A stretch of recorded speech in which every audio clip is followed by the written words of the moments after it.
Islamabad high court ने PTI के वकील नईम हैदर पंचोता को अदालत से पेश की इजाज़त के बगैर किसी मुकदमे में गिरफ्तार न करने का हुक्म दे दिया। इस्लामाबाद हाईकोर्ट की जस्टिस सुमन रिफत इम्तियाज़ ने नईम हैदर पंचोता की दरख्वास्त पर समाअत का तहरीरी हुक्म जारी कर दिया है। मजीद जानते हैं डॉट न्यूज़ के नुमाइंदे ताहिर नसीर से। ताहिर, मजीद बताइएगा तहरीरी फैसले में क्या कहा गया है?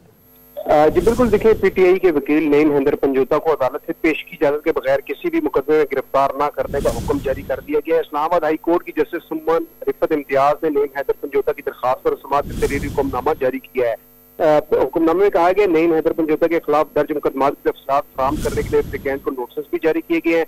सेक्रेटरी दाखिला आईजी इस्लामाबाद FIA को पिटिशनर के खिलाफ दर्ज मुकदमात की तफसीलात फराहम करने का हुक्म भी दिया गया है। तहरीरी हुक्मनामे में यह भी कहा गया है कि नईम हैदर पंचोता की जानिब से फैसल चौधरी इजाज बकर एडवोकेट पेश हुए थे।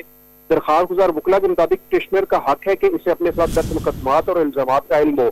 वकला ने पिटिशनर के खिलाफ इस्लामाबाद में दर्ज मुकदमात की तफसीलात के लिए एप्लीकेंट को नोटिस जारी करने की इस्तदा की है। हुक्मनामे में यह भी कहा गया है कि अगर पिटिशनर के खिलाफ मुकदमात दर्ज हैं तो इन FIR की कापी अदालत में जमा करवाई जाए।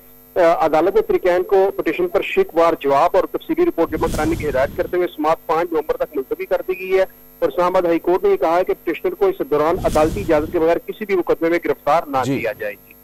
बहुत शुक्रिया ताहिर।